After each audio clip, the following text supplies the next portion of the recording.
เสียงเปียโนบรรเลงแผ่วเบาคลอเคล้าไปกับเสียงหัวเราะและเสียงแก้วแชมเปญกระทบกันแสงไฟจากแชนเดเลียร์คริสตัลสาดส่องลงมากระทบชุดราตรีสีงาช้างของพลอยจนเป็นประกายระยิบระยับทุกอย่างในห้องจัดเลี้ยงของโรงแรมหรูแห่งนี้สมบูรณ์แบบจนน่าอึดอัดเหมือนกับชีวิตของเธอพลอยยกยิ้มให้กับแขกเรือที่เดินเข้ามาแสดงความยินดีเป็นครั้งที่เท่าไหร่แล้วก็ไม่รู้รอยยิ้มที่ฝึกฝนมาอย่างดีจนเป็นธรรมชาติแต่ภายในใจกลับรู้สึกเหมือนกำลังจมดิ่งลงไปในทะเลที่เยือกเย็นและเงียบงันเธอรู้สึกเหมือนตัวเองเป็นเพียงตุ๊กตากระเบื้องเคลือบราคาแพงที่ถูกจับวางไว้กลางงานถูกชื่นชมถูกจับจ้องแต่ไม่มีใครสนใจเลยว่าข้างในนั้นมันกำลังแตกร้าวพลอยครับเสียงทุ้มของพาคินคู่หมั่นของเธอดังขึ้นข้างหูเขาโอบเอวเธอไว้หลวมๆพร้อมกับรอยยิ้มสมบูรณ์แบบที่ประดับบนใบหน้าอยู่เสมอ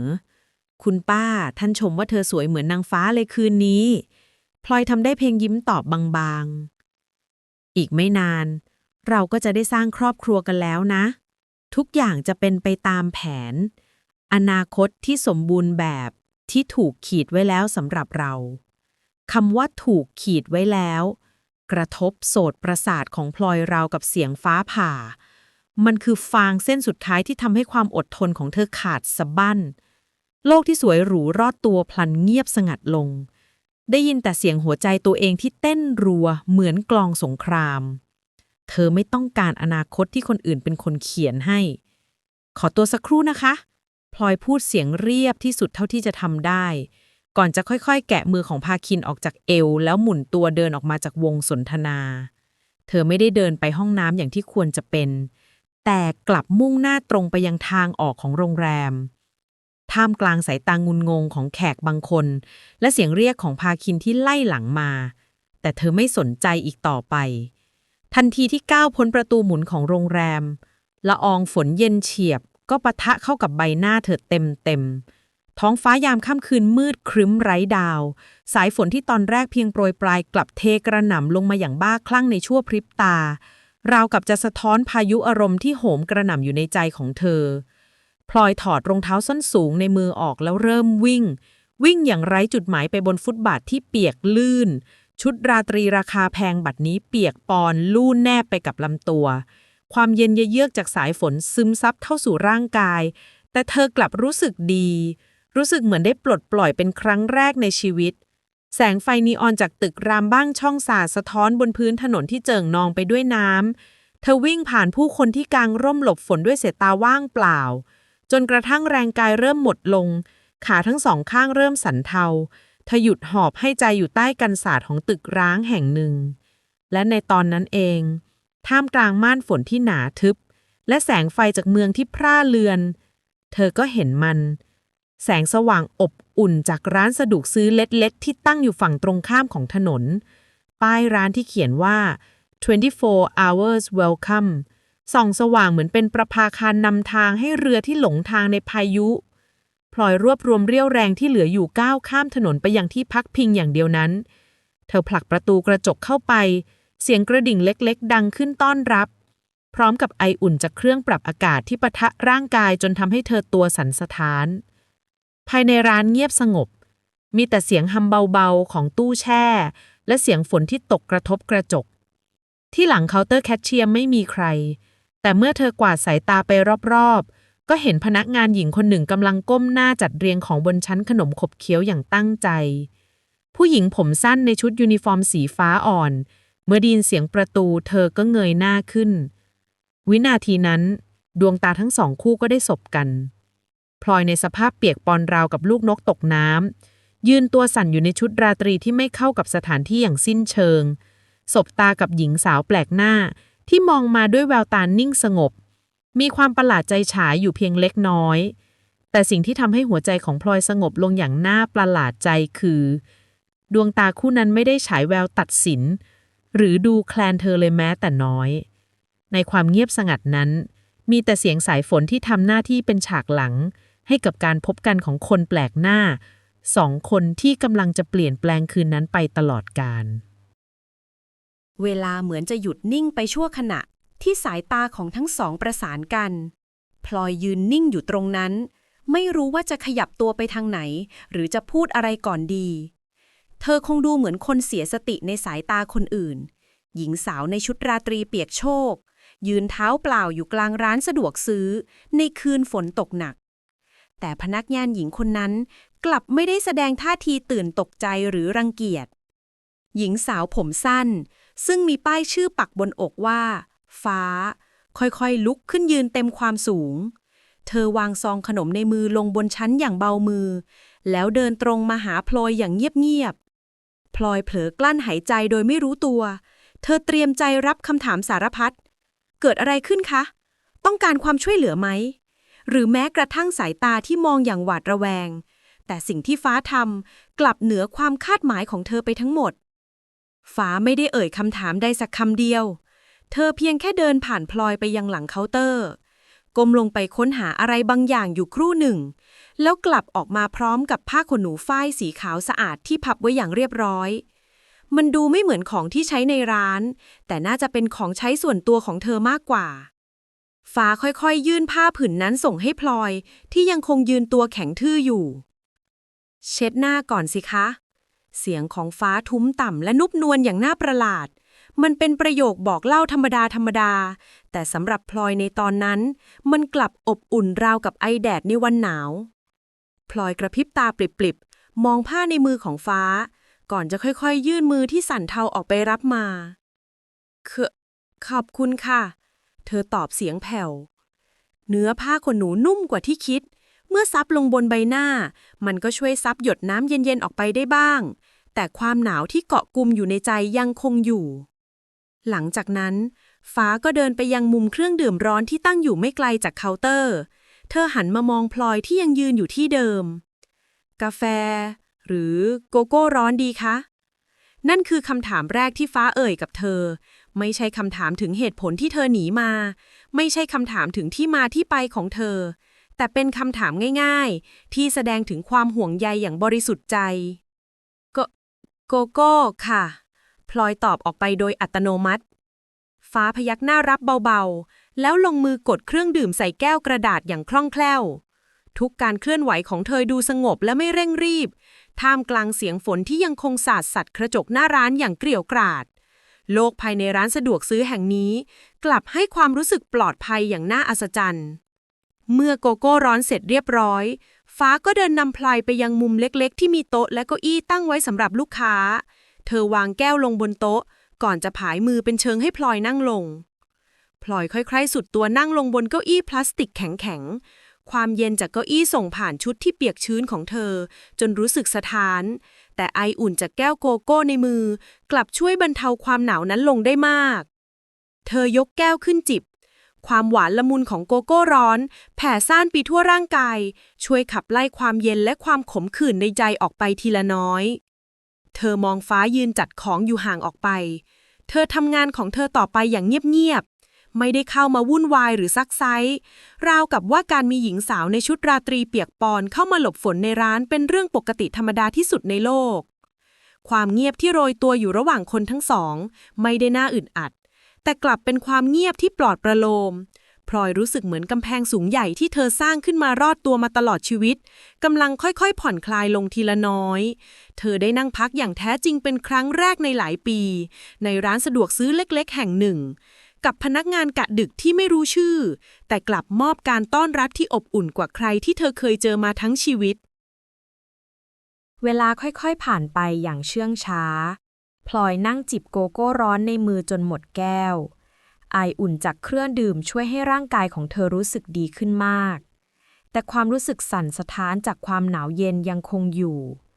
เธอโอบแขนกอดตัวเองไว้หลวมๆขณะที่สายตามองออกไปนอกหน้าต่างฝนยังคงตกหนักไม่มีทีท่าว่าจะหยุดราวกับจะกักขังเธอไว้ในพื้นที่ปลอดภัยแห่งนี้ให้นานที่สุดเธอเฝ้ามองฟ้าทำงานของเธอไปเงียบหญิงสาวผมสั้นคนนั้นเคลื่อนไหวอย่างเป็นธรรมชาติและสงบจัดเรียงสินค้าบนชั้นวางให้เข้าที่เข้าทางเช็ดทำความสะอาดเคาน์เตอร์ที่ว่างเปล่าหรือแม้กระทั่งเดินไปเช็ดไอน้ำที่เกาะอยู่บนประตูกระจกตู้แช่ ทุกการกระทำดูเรียบง่ายแต่กลับมีสมาธิและความใส่ใจอยู่ในนั้นสำหรับพลอยที่เติบโตมาในโลกที่ทุกการกระทำต้องมีความหมายแอบแฝง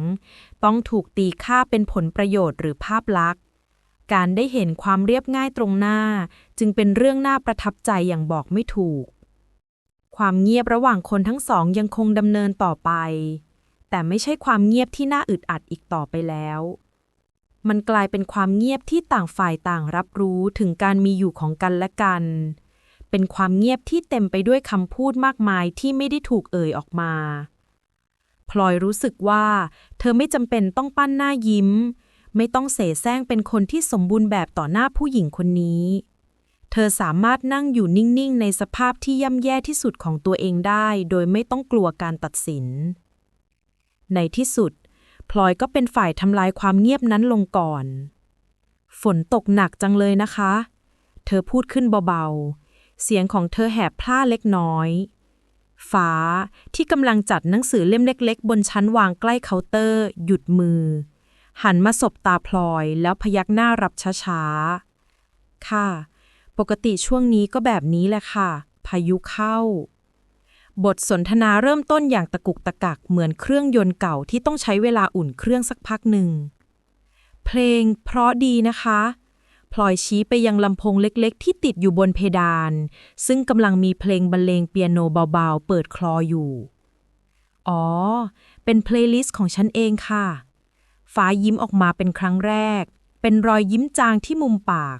แต่กลับทำให้ใบหน้าที่ดูเรียบเฉยของเธอดูสดใสขึ้นมาทันทีคิดว่ามันช่วยให้ตอนกลางคืนไม่เงียบเหงาเกินไปพลอยยิ้มตอบกลับไปอย่างจริงใจเป็นครั้งแรกในรอบหลายชั่วโมงช่วยได้จริงๆค่ะบทสนทนาเล็กๆน้อยๆดำเนินต่อไปเรื่อยๆพวกเธอไม่ได้พูดถึงเรื่องส่วนตัวที่หนักหน่วงของพลอยเลยแม้แต่น้อยแต่กลับคุยกันถึงเรื่องดินฟ้าอากาศรสชาติของบะหมี่กึ่งสำเร็จรูปรสใหม่ที่เพิ่งออกมาหรือหนังสือเล่มเล็กๆปกสีน้ำทะเลที่ฟ้าวางไว้หลังเคาน์เตอร์ซึ่งพลอยเพิ่งสังเกตเห็นว่าเป็นหนังสือนิยายแปลคุณชอบอ่านหนังสือเหรอคะพลอยถามด้วยความสนใจค่ะมันเหมือนได้หนุดไปอยู่อีกโลกหนึ่งฟ้าตอบพลางรูปสั่นหนังสือเล่มนั้นเบาๆแล้วคุณนะคะคำถามนั้นทำให้พลอยชะงักไปครู่หนึ่งนานแค่ไหนแล้วที่ไม่มีใครถามว่าเธอชอบอะไรจริงๆส่วนใหญ่คนรอบตัวมักจะบอกว่าเธอควรจะชอบอะไรมากกว่าเคยชอบค่ะแต่หลังๆไม่ค่อยมีเวลาฟ้ามองลึกเข้ามาในดวงตาของพลอยแววตาของเธอบอกให้เธอเข้าใจเรื่องที่พลอยไม่ได้พูดออกมาทั้งหมดเธอไม่ได้ซักไซ้ต่อแต่กลับเปลี่ยนเรื่องคุยอย่างนุ่มนวลในคืนนั้นพลอยได้ค้นพบว่าการสนทนากับใครสักคนไม่จำเป็นต้องเต็มไปด้วยถ้อยคำหรูหราหรือเรื่องราวที่ยิ่งใหญ่เสมอไปบางครั้งการแลกเปลี่ยนเรื่องราวเล็กๆน้อยๆที่ไร้สาระกลับช่วยเยียวยาหัวใจที่แตกสลายได้ดีที่สุดและในดวงตาของฟ้าพลอยมองเห็นความเศร้าบางอย่างซ่อนอยู่เช่นกันความเศร้าที่สงบนิ่งและลึกซึ้งคล้ายกับผืนน้ำในทะเลสาบที่ไร้คลื่นลมแต่กลับซ่อนความลึกที่ยังไม่ถึงไว้เบื้องล่างบางทีเธออาจไม่ใช่คนเดียวที่กำลังหลบหนีอะไรบางอย่างในค่ำคืนนี้ก็ได้แม้โกโก้ร้อนจะช่วยให้ร่างกายอบอุ่นขึ้นจากภายในแต่ความชื้นจากเสื้อผ้าที่เปียกโชกยังคงเกาะกุมร่างกายของพลอยไว้ไม่ยอมไปไหนเธอเริ่มรู้สึกหนาวสั่นขึ้นมาอีกครั้งแต่ครั้งนี้มันไม่ใช่แค่ความรู้สึกแต่เป็นอาการสั่นเทาที่ควบคุมไม่ได้ริมฝีปากของเธอเริ่มซีดเผือดฟ้าซึ่งกำลังยืนเช็ดเคาน์เตอร์อยู่สังเกตเห็นอาการของพลอยได้อย่างรวดเร็วเธอมองหญิงสาวในชุดราตรีที่กำลังนั่งกอดตัวเองตัวสั่นด้วยแววตาเป็นห่วงคิ้วเรียวของเธอขมวดเข้าหากันเล็กน้อยคุณหนาวมากเลยใช่ไหมคะฟ้าถามด้วยน้ำเสียงที่จริงจังกว่าเดิมพลอยพยายามจะฝืนยิ้มและสายหน้าแต่ร่างกายกลับทรยศเธอทำได้เพียงพยักหน้ารับช้าๆนิดหน่อยค่ะรออยู่นี่นะคะฟ้าพูดทิ้งท้ายไว้แค่นั้นแล้วรีบเดินหายเข้าไปในห้องพักพนักงานที่อยู่หลังร้าน ทิ้งให้พลอยนั่งอยู่กับความรู้สึกประหลาดใจและเกรงใจปะปนกันไปไม่นานนักฟ้าก็กลับออกมาในมือของเธอมีผ้าห่มผืนไม่ใหญ่มากนักเป็นผ้าห่มนุ่มๆสีเทาเข้มที่ดูแล้วก็น่าจะเป็นของใช้ส่วนตัวของเธออีกเช่นกันชุดคุณเปียกไปหมดเลยฟ้าพูดขณะเดินเข้ามาใกล้ผมของคุณก็ยังชื้นอยู่เลยเดี๋ยวจะไม่สบายนะคะพลอยยังทันจะได้ตอบอะไรฟ้าก็ขยับเข้ามาด้านหลังเก้าอี้ที่เธอนั่งอยู่แล้วใช้ผ้าขนหนูผืนเดิมที่พลอยวางพาดไว้ค่อยๆซับหยดน้ำออกจากปลายผมของพลอยอย่างแผ่วเบาและอ่อนโยนที่สุดการกระทำที่ไม่ได้คาดคิดนั้นทำให้พลอยตัวแข็งทื่อไปชั่วขณะเธอสัมผัสได้ถึงปลายนิ้วของฟ้าที่เผลอมาโดนท้ายทอยของเธอเบาๆกลิ่นแชมพูสระผมอ่อนๆที่ไม่คุ้นเคยลอยมาจากตัวของฟ้าเป็นกลิ่นสะอาดสดชื่นเหมือนกลิ่นหลังฝนตกใหม่มันทำให้หัวใจของพลอยเต้นแรงขึ้นมาอย่างไม่มีเหตุผลเมื่อเห็นว่าผมของพลอยแห้งพอหมาดแล้วฟ้าก็คลี่ผ้าห่มผืนนั้นออกแล้วบรรจงคลุมลงบนไหล่ของพลอยไออุ่นจากผ้าโอบร้องร่างกายของเธอไว้ทันทีขับไล่ความหนาวเย็นออกไปจนเกือบหมดสิ้นขอบคุณจริงๆนะคะพลอยพูดเสียงสั่นแต่ครั้งนี้ไม่ใช่เพราะความหนาวแต่เป็นเพราะความรู้สึกตื้นตันที่อัดแน่นอยู่ในอกฟ้าไม่ได้ตอบอะไรเธอเพียงแค่เดินอ้อมมาแล้วซุดตัวลงนั่งบนเก้าอี้ตัวข้างๆที่ว่างอยู่เก้าอี้พลาสติกถูกวางชิดกันจนไหล่ของทั้งสองแทบจะสัมผัสกันฟ้ามองออกไปนอกหน้าต่างที่ฝนยังคงตกพรำๆอยู่ก่อนที่จะทำในสิ่งที่ทำให้หัวใจของพลอยแทบจะหยุดเต้นเธอค่อยๆดึงชายผ้าห่มอีกด้านมาคลุมร่างกายของตัวเองไว้ครึ่งหนึ่งแบ่งปันไออุ่นจากผ้าห่มผืนเดียวกันนั้นตอนนี้พวกเธอนั่งอยู่เคียงข้างกันใต้ผ้าห่มผืนเดียวกันความใกล้ชิดที่เกิดขึ้นอย่างกระทันหันทำให้บรรยากาศรอบตัวเปลี่ยนไปทันทีพลอยรู้สึกถึงไออุ่นจากร่างกายของฟ้าที่แผ่ผ่านมาทางผืนผ้าเธอได้ยินเสียงลมหายใจที่สม่ำเสมอของคนข้างๆอย่างชัดเจนและเธอก็มั่นใจว่าฟ้าเองก็คงได้ยินเสียงหัวใจของเธอที่กำลังเต้นรัวเหมือนจะหลุดออกมานอกอกเช่นกันความเหนื่อยล้าและความสับสนวุ่นวายที่สะสมมาทั้งคืนถาโถมเข้าใส่พลอยพร้อมกันเธอเผลอเอนศีรษะพิงลงบนไหล่ของฟ้าอย่างอ่อนแรงและหมดสิ้นเรี่ยวแรงเธอคิดว่าฟ้าอาจจะขยับหนีหรือแสดงความอึดอัดออกมาแต่เปล่าเลยไหล่ของคนข้างๆยังคงนิ่งสนิทเป็นที่พักพิงอันมั่นคงให้เธอได้พึ่งพาในความเงียบงันนั้นไม่มีคำพูดใดเอื้อนเอ่ยออกมามีเพียงความรู้สึกปลอดภัยและอบอุ่นอย่างประหลาดที่ค่อยๆก่อตัวขึ้นระหว่างคนแปลกหน้าสองคนในคืนที่พายุโหมกระหน่ำรุนแรงที่สุดทั้งภายนอกและภายในใจของพวกเธอเวลาในร้านสะดวกซื้อดูเหมือนจะเดินช้ากว่าโลกภายนอกพลอยไม่รู้ว่าเธอเผลอหลับไปบนไหล่ของฟ้านานแค่ไหนอาจจะแค่ไม่กี่นาทีหรืออาจจะเกือบชั่วโมงเธอตื่นขึ้นมาเพราะรู้สึกถึงการขยับตัวเล็กน้อยของคนข้างๆเมื่อลืมตาขึ้นสิ่งแรกที่เธอเห็นคือแสงสีเทาจางๆที่เริ่มลอดผ่านม่านฝนเข้ามาทางกระจกหน้าร้านท้องฟ้าด้านนอกกำลังจะเปลี่ยนสีจากดำสนิทเป็นสีน้ำเงินเข้มบ่งบอกว่าค่ำคืนอันยาวนานกำลังจะสิ้นสุดลงฝนเริ่มซาเม็ดลงแล้วเหลือเพียงละอองฝนที่โปรยปลายเบาๆพลอยรีบขยับตัวออกจากไหล่ของฟ้าด้วยความเกรงใจแกมเขินอายขอโทษค่ะฉันไม่เป็นไรค่ะฟ้าตอบกลับด้วยน้ำเสียงที่ยังคงนุ่มนวลเหมือนเดิมเห็นคุณดูเหนื่อยมากความเงียบกลับเข้ามาปกคลุมอีกครั้งแต่เป็นความเงียบที่แตกต่างออกไปมันมีความคุ้นเคยและความสบายใจเจือปนอยู่ในไออุ่นใต้ผ้าห่มผืนเดียวกันนั้นกำแพงในใจของพลอยได้พังทลายลงจนหมดสิ้นฉันหนีออกมาจากงานมั่นของตัวเองค่ะคำสารภาพนั้น หลุดออกจากปากของพลอยอย่างง่ายดายจนน่าตกใจเธอไม่ได้วางแผนจะพูดมันออกมาแต่มันกลับพรั่งพรูออกมาเองราวกับเขื่อนที่แตกออกฟ้าหันมามองเธอเต็มตาในแววตาของเธอไม่มีความตกใจมีเพียงความตั้งใจที่จะรับฟัง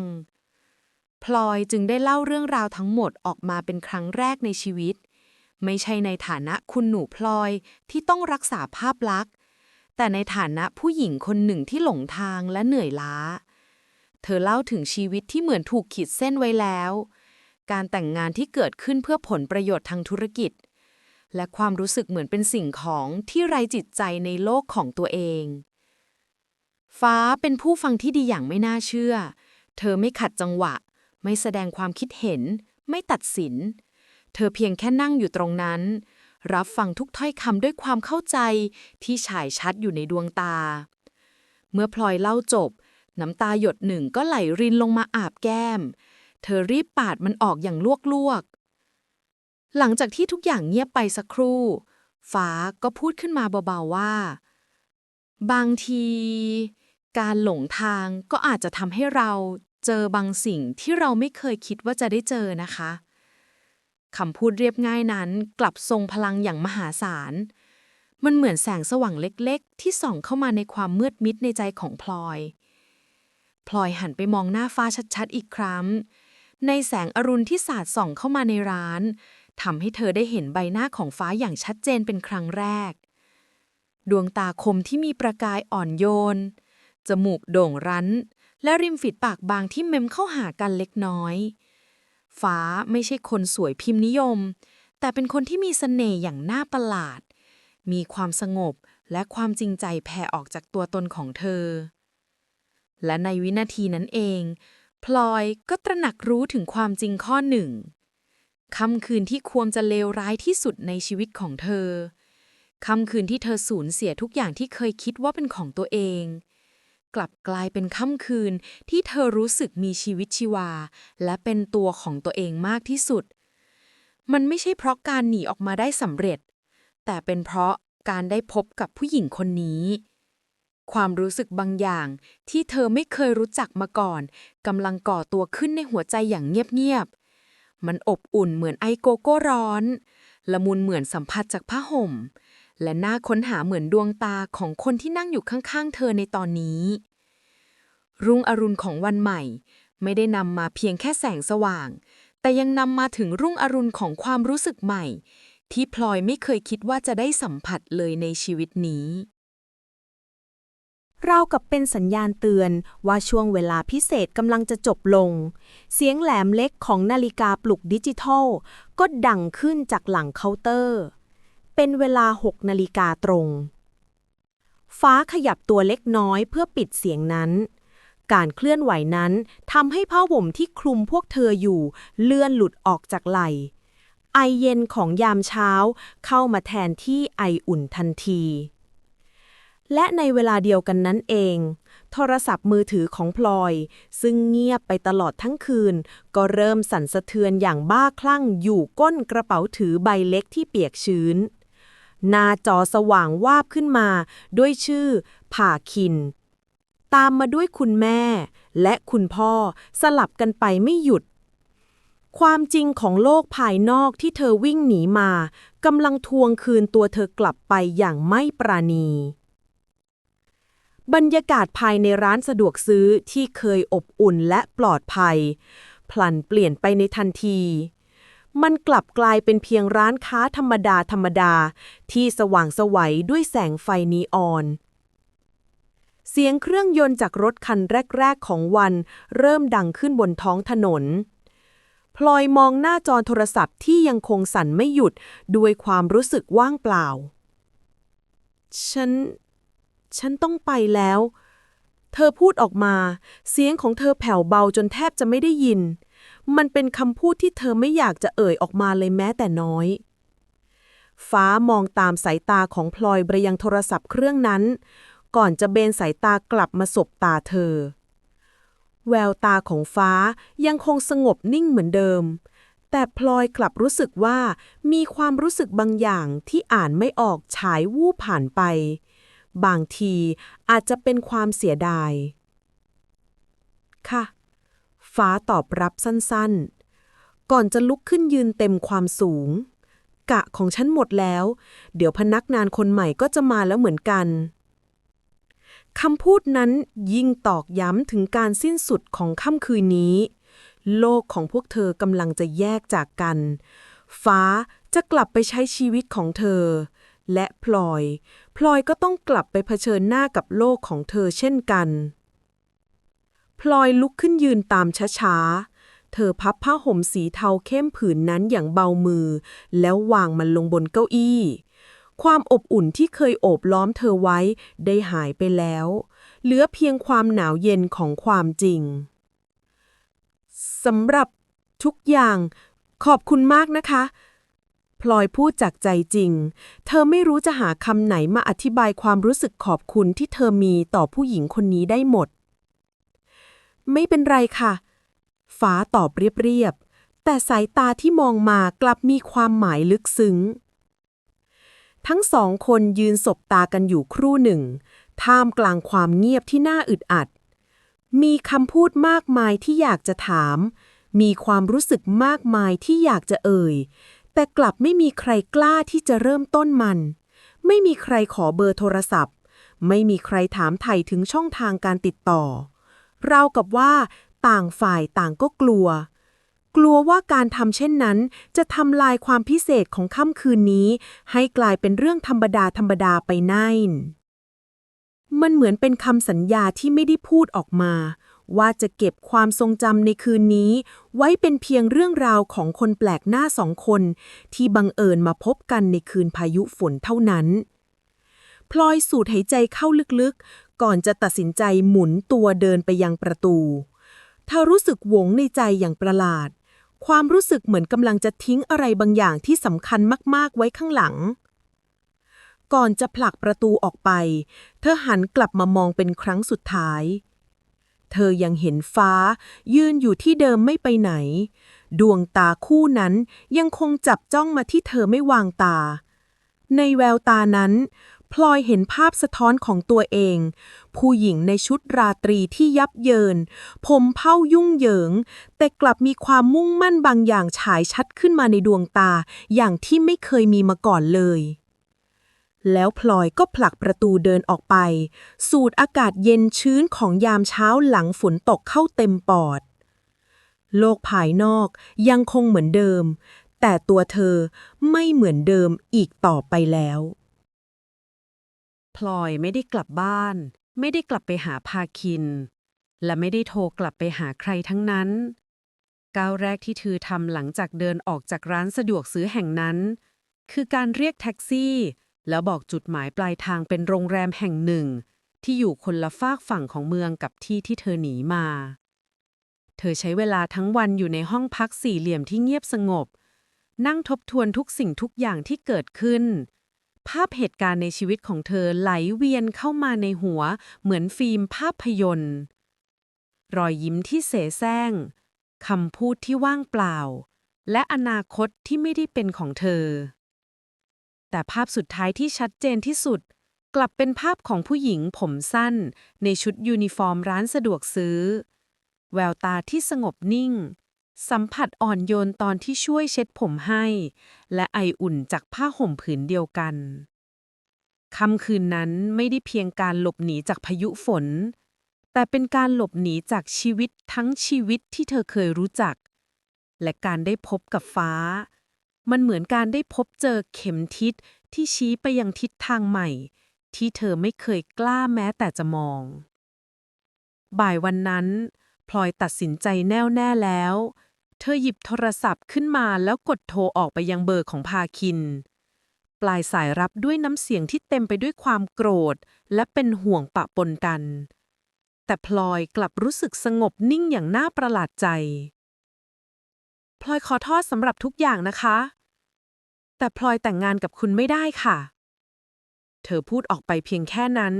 ก่อนจะกดวางสายและปิดเครื่องทันทีเธอรู้ว่านี่เป็นเพียงจุดเริ่มต้นของความวุ่นวายที่จะตามมาแต่นี่เป็นครั้งแรก ที่เธอรู้สึกว่าตัวเองได้ตัดสินใจเพื่อชีวิตของตัวเองจริง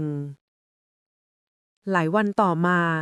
หลังจากที่ต้องรับมือกับความโกรธเกรี้ยวของครอบครัว และความผิดหวังของตระกูลพาคิน พลอยก็จัดการย้ายออกจากบ้านมาเช่าคอนโดเล็กๆเป็นของตัวเอง เธอเริ่มต้นชีวิตใหม่อย่างเรียบง่ายที่สุดเท่าที่จะทำได้ แต่ไม่ว่าจะทำอะไร กลิ่นของฝนในคืนนั้น และภาพของร้านสะดวกซื้อแห่งนั้น ยังคงติดอยู่ในใจของเธอไม่เคยจางหาย เย็นวันหนึ่งหลังจากจัดการเรื่องต่างๆลงตัวแล้ว ความคิดถึงและความโหยหาบางอย่าง ก็รุนแรงจนเธอไม่อาจต้านทานได้อีกต่อไป พลอยหยิบกุญแจรถ ขับรถของเธอออกไปบนท้องถนน มุ่งหน้ากลับไปยังสถานที่ที่เป็นจุดเริ่มต้นของการเปลี่ยนแปลงทั้งหมด หัวใจของเธอเต้นระรัวขณะที่เลี้ยวรถเข้าไปจอดในที่จอดรถหน้าร้าน เธอไม่แน่ใจด้วยซ้ำว่ามาที่นี่ทำไม ไม่แน่ใจว่าจะได้เจอฟ้าอีกหรือไม่ หรือถ้าเจอแล้ว เธอจะพูดอะไร พลอยสูดหายใจเข้าลึกๆ รวบรวมความกล้าทั้งหมด